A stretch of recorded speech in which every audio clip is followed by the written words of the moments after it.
Good afternoon, Lower Macungie. This is Mrs. Yencho, principal of Lower Macungie Middle School, and I'm here to talk to you about Safe to Say Something. Safe to Say Something is a youth violence prevention program run by the Pennsylvania Office of the Attorney General. This program teaches youth and adults how to recognize warning signs and signals, especially within social media, from individuals who may be a threat to themselves or others, and to say something before it is too late. With Safe to Say Something, it's easy and confidential to report safety concerns to help prevent violence and tragedies in our school and community. Today we are just going to review how to say something to protect yourself, your classmates, and your community so we can help prevent violence, threats, and suicides, and everyday personal acts that create an unsafe or uncomfortable situation for you and your classmates or community members. Step 1, we want to teach you how to look for warning signs, signals, and any threats. So what is a warning sign? Warning signs are the thoughts, feelings, and behaviors that indicate a big change and that a person might be in need of some help. What are some examples of warning signs? Friends might be withdrawn from others. There might be bullying, negative role models, excessive anger. They might be impulsive or very intimidating, and might be experiencing extreme mood changes. You might hear thoughts or plans of harming themselves or others. They might start blaming others for their own failures. They might have a fear of coming to school or even riding the bus. Maybe they're not able to forgive or forget when other people have done them wrong. You might see significant personality changes with some of your friends, and maybe excessive feelings of isolation or rejection. The second step is to act immediately and take it seriously. When you do observe signs or signals, you must act immediately. Don't wait another day or another week before something else happens. Take action to help right away. So when should you act? Well, we're asking you to act immediately because all too often, people either wait or don't act at all. Let's take a look at some of the reasons why people wait to tell someone.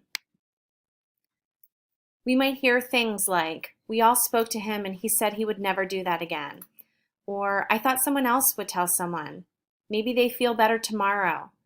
They're too young to hurt themselves. He just wants attention and it's not real. I would say something if it was a big enough deal. I'm waiting for the right moment to say something. If he was going to do something, why would he announce it publicly?" Well, you might hear those things or hear other people say those things, or you might have those feelings of your own about not saying something. It is so important to take it seriously. You could save someone's life and let them know that someone cares about them. When you don't act immediately, we risk losing a friend or a classmate. We want to remember that people do want to be helped, and sometimes they don't understand or know that they need the help or don't know how to go about getting it. So they might talk about it, and we all need to take them seriously. Let's talk about why you might be afraid to say something. Perhaps the fear is that you might tell someone and you'll be labeled as a traitor or a snitch or a rat or called something worse. Maybe you're worried you'll be alienated or even hurt. But there's a difference between telling on someone and saying something. If you tell someone, you want to get them in trouble. But if you say something, it means you want to help them. You're getting them help for their own safety and the well-being and to protect yourself and others from harm. So the toughest step is step 3. You need to say something. You need to say something to a trusted adult. You need to call 911 if you need immediate help or assistance. Or when neither of those are options for you, you can use the Safe to Say Something anonymous reporting system. So who do you say something to? A parent, a grandparent, an aunt, an uncle, or another adult family member or a teacher. You should find out a few names of teachers for your particular school or grade, and you can talk with them. Other trusted adults in your community? Guidance counselors, school psychologists, maybe a religious leader, of course police or resource officers, your principal and support staff. Maybe you play sports and you have a coach or a mentor, or maybe someone in the community. If you're going to have a conversation with an adult here at school or in the community, there are 3 things that you really need to say. You try to keep it simple. Step 1, you need to tell the person you need to talk about the specific individual. You need to give them specific examples of how they have threatened or what warning signs or signals you have. Maybe you have a picture on your phone of something on social media. And then you need to be sure to tell them you need the adult help right away in order to help this friend. You need to share where the adult can find the individual if you know, any parent or contact information as well. As always, if it is an immediate emergency or someone is in dire help, you need to call 911. Of course, there are going to be times where you feel like you can't tell a trusted adult or you want to remain anonymous, and that is where Safe to Say comes in for you. How does it work? Step 1, you're going to report an anonymous tip. In step 2, the crisis center, when you're reporting, whether that's via an app or phone or online, will ask you a few questions to understand what's going on. And then once the crisis center has enough information, the tip will be sent out to us here at school and any local authorities so that we can check up on students and make sure that everyone is okay. We're going to take a closer look. Before we delve any deeper, I want you to know that schools are safe. In fact, they're one of the safest places in our communities. However, we all know that violence, suicides, and threats, and other personal acts can and will still happen in our schools and community, and we can do better with your help. Here's the good news. There is something each and every one of you can do. You can make a difference. There are steps that you can take to protect yourselves, your friends, your classmates, and help prevent bad things from happening. The good news is also that individuals often show warning signs and share information with others before they become violent, attempt suicide, or make other threats.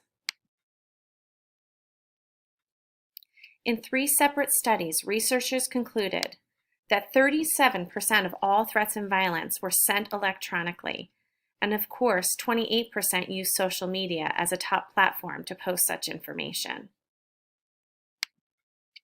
By learning how to look for these signs and saying something to a trusted adult, you can help reduce the violence and create a safer, healthier school environment and community.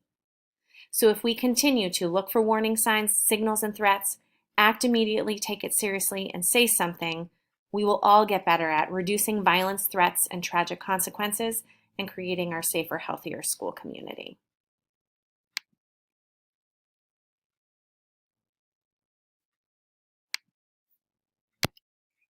Let's start to wrap up by talking about why I'm teaching this to you and not just the adults in the school. You are in a unique position. You are the eyes and ears of our school. You are connected in a way with students that we as adults aren't. You hear and see things we don't. Each day you talk to your friends for up to 9 hours on social media, texts, and you are on common social media platforms that most school officials, parents, and caretakers are not. To protect one another, we need your help to see and report those signs, signals, and threats. Most importantly, you can make a difference in someone's life. The state of Pennsylvania has had numerous life-saving interventions and has stopped major threats. The program is helping protect us all, so please take it seriously and act immediately when you see a sign, signal, or threat. There are 3 ways that you are able to submit your tip anonymously. The first one is through a mobile app that you could download through Apple or Google Play stores. The second one is the phone number 1-844-SAF2SAY. And the last one is safetosaypa.org. All of these things are listed on the bottom of our Lower Macungie Middle School home webpage for your access. Please remember, all of your submissions are 100% anonymous and can be submitted 24 hours a day, 7 days a week, 365 days a year. You can help reduce violence, suicides, and threats by using Safe to Say. Thank you for listening and have a great day.